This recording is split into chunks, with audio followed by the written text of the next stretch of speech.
Good morning. Welcome to the celebration of great health presented by Natural Factors. So why are we here today? Well, like the Earth's delicate ecosystem, the human body doesn't function when things are out of balance.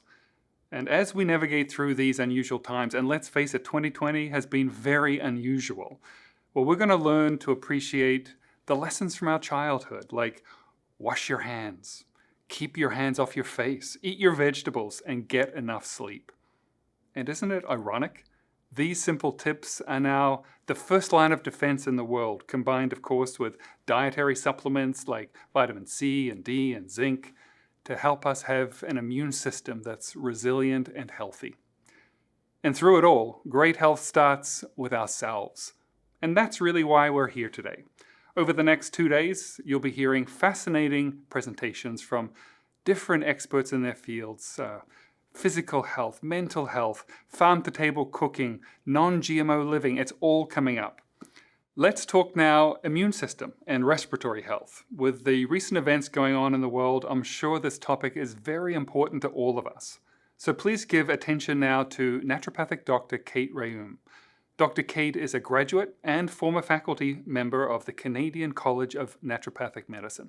She's also an international lecturer, a frequent guest on radio and television right across North America, and is a best-selling author. So please, let's welcome now Dr. Kate to the summit.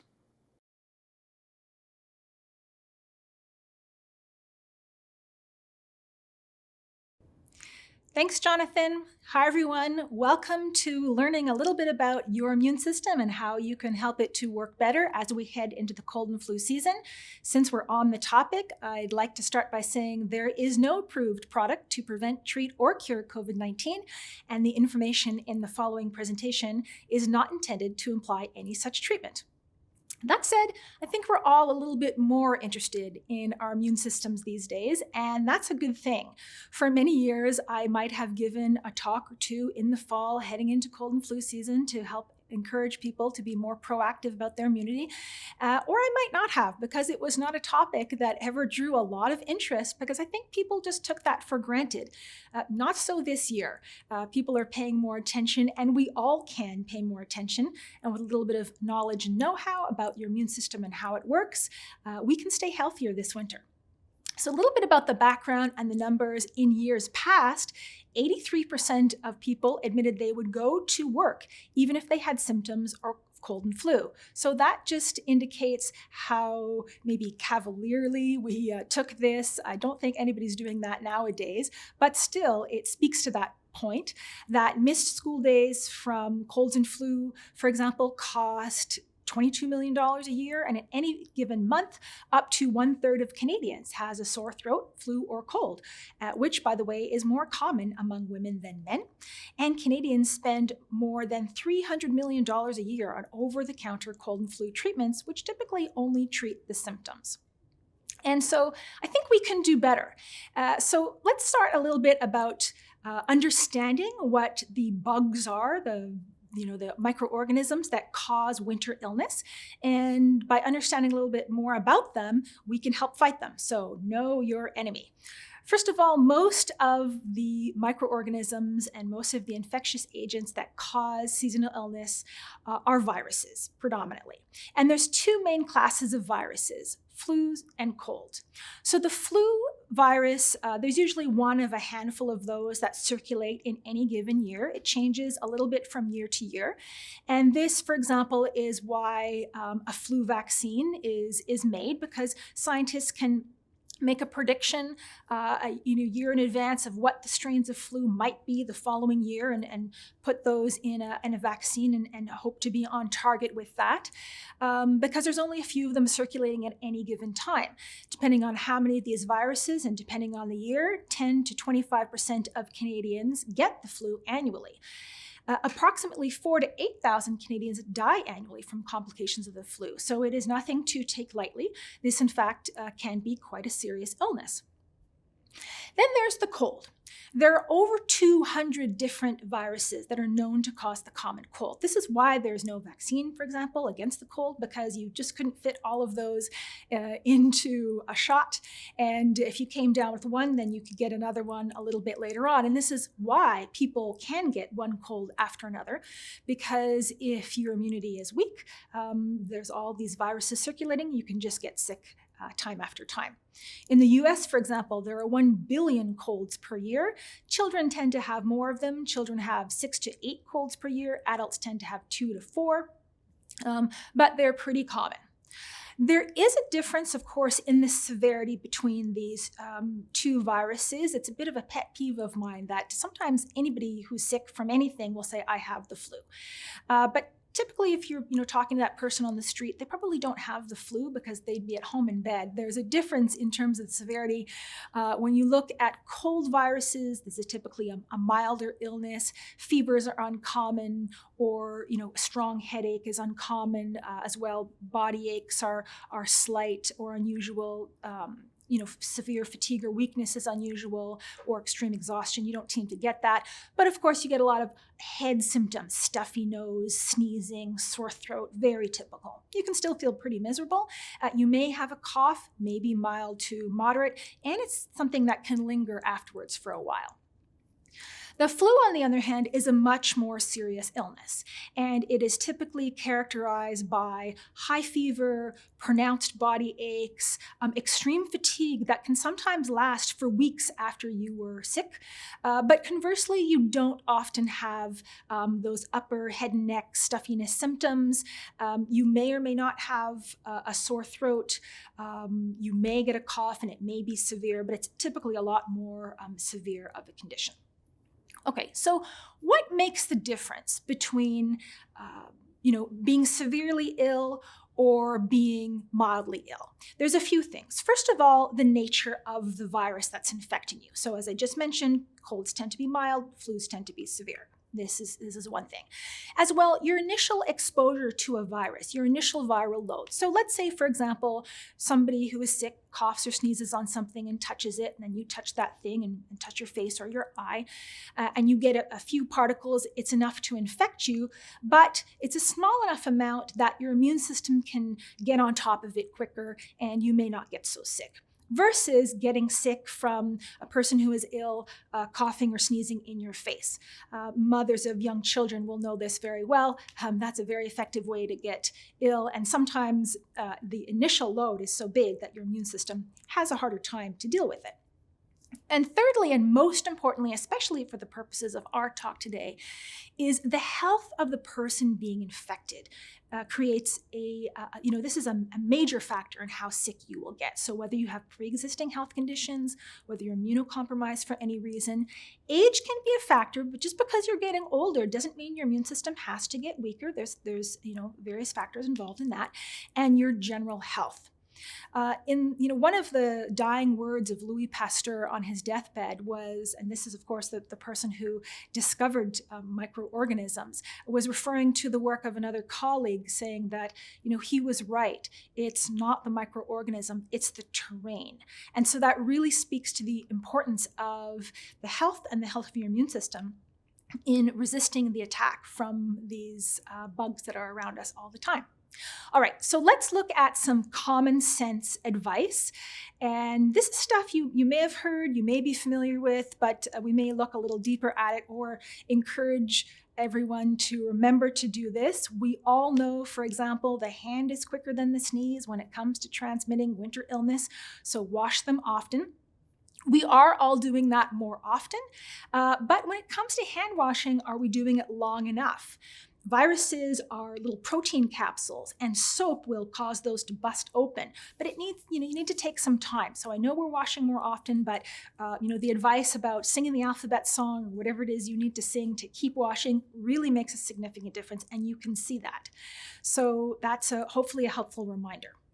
Next, practicing healthy habits, healthy eating habits in particular, and of course a healthy diet in general, but specifically avoiding sugar. Just a teaspoon of sugar will depress the number and activity of the white blood cells that are supposed to be protecting you from viral illness for quite significantly for a period of time. As well, even the amount of sugar in a can of pop, for example, will depress those white blood cells for up to 6 hours. So if you're eating sugar all day long, those cells are not working as effectively. Other general common sense advice, quitting smoking and vaping. It's worth mentioning, even though it should be a no-brainer, that of course increases your risk of respiratory illness. Getting enough sleep. Sleep is so important for the immune system. This is where we recharge our batteries physically and mentally, and specifically being in bed by 11 o'clock. This sounds like no fun and also very prescriptive, but it's backed by science. Like other aspects of our physiology, our immune cells work according to a circadian rhythm. They don't work at the same level all day long. And they seem to take a break late in the evening. They like to rest too. So if you're up later than they are, then you're more likely to get sick. Next, exercise. So a little bit of exercise, getting out, especially in the fresh air, is helpful for the immune system, but not too much. If you are training for things like a marathon, triathlon, extensive, intensive training, as a matter of fact, studies have shown that the risk of catching or developing an upper respiratory illness will increase with the number of miles run, which is why you see marathoners often coming down with a cold or flu just before or just after a big event. And so that's something to keep in mind. If you do want to do those kinds of activities, you need extra support for your immune system. And then finally, keeping stress in check. Stress can depress, again, the action of your immune system. We've all had the experience of going through a stressful period, and on the first day of your vacation, you get sick. That's no fun, and that's because of the effect of stress on your immune system. Okay, so let's move on to understanding a little bit more about the various components of our immune system, and that helps us understand how to help them to work better. So there's two big parts to our immune system. One is called the innate immune system. So that means we're born with it. It doesn't depend on exposure, but we have these parts to our immune system. And then there is the adaptive immune system. So that means it adapts to our exposure to viruses. So when we look at the innate immune system, there's a couple of components. First of all, there is a physical barrier. This is called the epithelial barrier. This is a lining. It lines, say, the mouth, the nose, the eyes, the lungs. And this is literally a barrier that viruses have to penetrate. So when you inhale something, it sticks to the back of your nose and throat, or you touch your eye, that virus first has to get through that barrier to get into your body. And so that's important to know. That barrier also secretes compounds to help protect itself. And then the other part of our innate immune system is a specialized set of white blood cells. And they are our first line of defense against new viruses that are coming into the body. So there's lots of different white blood cells. They go by different names. Neutrophils, for example, these to help neutralize incoming invaders. There's also the macrophages. Macro means large, phage means eat. So these are the big eating cells. Natural killer cells, the name sort of says it all. And then there's dendritic cells. These are cells with long arm-like projections, and they will grab onto a piece of the virus, and they will go show it to other cells in the immune system and say, here, make some antibodies against this. And so that helps you mount a defense to get over that infection quicker. And it also can help you down the road to have those antibodies when you're exposed again. So that is part of the adaptive immune system, those cells that make the antibodies to help you recover faster, as well as reduce your susceptibility to getting sick from that bug again. So that's a bit of a look at the two aspects of our immune system. And the fact is that there are things, we already talked about some basic lifestyle things that make those immune cells work better or worse by ignoring that advice. And absolutely, nutrition makes a huge impact on how these cells work. Above and beyond a good diet, there are specific nutrients that will cause those cells to work better.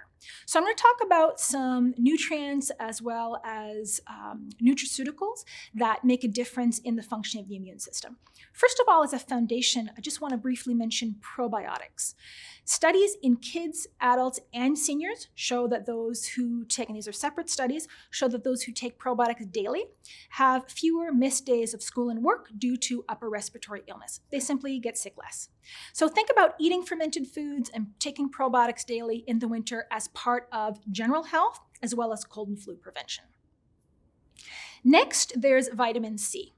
So vitamin C, we all know, plays a major role in immunity, and yet because it's so simple, I think sometimes we underestimate how important and effective it can be, and it plays lots of roles, specifically in those, affecting those different aspects of the immune system I mentioned. So first of all, it improves the integrity of connective tissue. For example, it helps you make more collagen.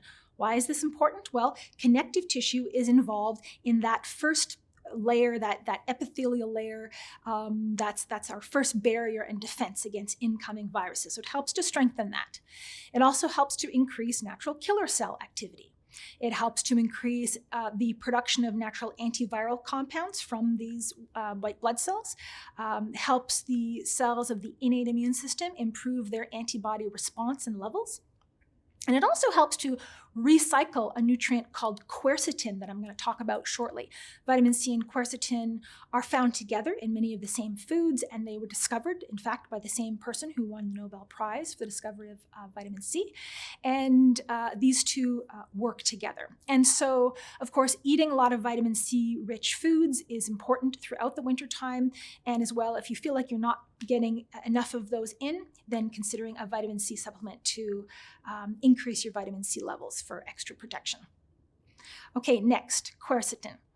Quercetin is a very interesting nutrient that I think has somewhat passed under the radar until even just this year. There's been a lot more interest and research around it. This is a bioflavonoid. It's a vitamin-like molecule that is found in varying amounts in a wide variety of plant foods.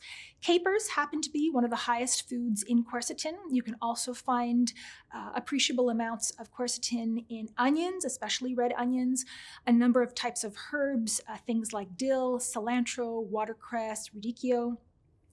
And high quercetin intake, in fact, may be one of the key beneficial aspects of the Mediterranean diet. It is officially recognized as an antioxidant as well as a blood vessel protectant. However, there seems to be a growing body of research exploring its potential as a virus fighter. For example, a few headlines from the journals in recent years.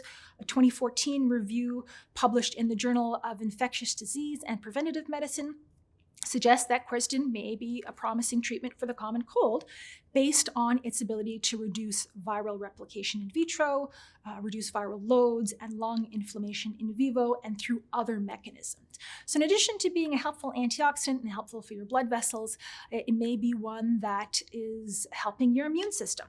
So absolutely encourage you to load up on foods rich in quercetin as we head into the cold and flu season. And if you feel like you need extra help, then you might want to consider a quercetin supplement. There are a wide variety of quercetin supplements available on the market, but quercetin is one of these molecules that benefits from a little bit of enhancement in terms of its absorption. On its own, it's absorbed moderately, but if you change the molecule or add extra ingredients, you can really enhance quercetin absorption. So you get more bang for your buck, essentially, when you're getting a quercetin supplement. By way of example, here is quercetin lipomicelle matrix. This uses micelle technology. So you basically take quercetin, which is a fat-soluble molecule, you combine it with other ingredients that causes it to form tiny droplets, and that increases the absorption of the quercetin 10 times. So a 250 milligram capsule, for example, is the equivalent of 2,500 milligrams of a standard quercetin. So that's something to look for if you are shopping for quercetin supplements. Next is one of my favorite topics when it comes to immunity, which is Echinacea. And a common question I get asked is, does Echinacea really work? Echinacea is a herb that has been used for centuries as a cold and flu preparation going in again to the cold and flu season and throughout the winter to help support the immune system. And there were several studies looking at Echinacea and concluding, in fact, it did not work. And all of those studies used dried Echinacea, which is unfortunate because once you dry Echinacea, you lose its active ingredients. So that Echinacea, in a tea bag or a dried powder or herb in a capsule is not really doing you any good. However, fresh extracted Echinacea that's standardized to the active ingredients found in Echinacea absolutely has been shown to be helpful, specifically both in laboratory and clinical trials, has specific actions on the white blood cells of your immune system, and has been shown to shorten the frequency, severity, and duration of winter illness. So how Echinacea works, I don't need to overwhelm you with the science, but for those who are interested, alkyl amides, one of the key active ingredients, increases natural killer cell activity. Choric acid increases phagocytosis, which is the eating up of invading pathogens. And the polysaccharides from Echinacea will increase some antiviral compounds like interferon, IL-1, and other compounds produced by our white blood cells meant to kill invading viruses. So again, if you're shopping, then you want to look for these kinds of words on the label. There is extracted, fresh extracted, and standardized to active ingredients and clinically proven. So echinamide is an example of Echinacea that meets these rigorous standards. It is certified organic, grown in the Okanagan Valley of British Columbia, hand-harvested, fresh extracted, and standardized. You can find the echinamide in a wide variety of preparations, both liquids and soft gels, as well as chewable ones, and it's one to keep on your, in your natural medicine cabinet as we get into cold and flu season. So to summarize, the basics of our immune health is hand washing, exercise, good nutrition, and sleep. Then beyond a healthy diet, there are certain specific nutrients like vitamin C, quercetin, and probiotics that help your immune system work better. And finally, if you need some specific defense, then consider a good quality Echinacea product. Thanks everyone. I hope you stay healthy this winter and enjoy the rest of the Health Summit. Jonathan, back to you.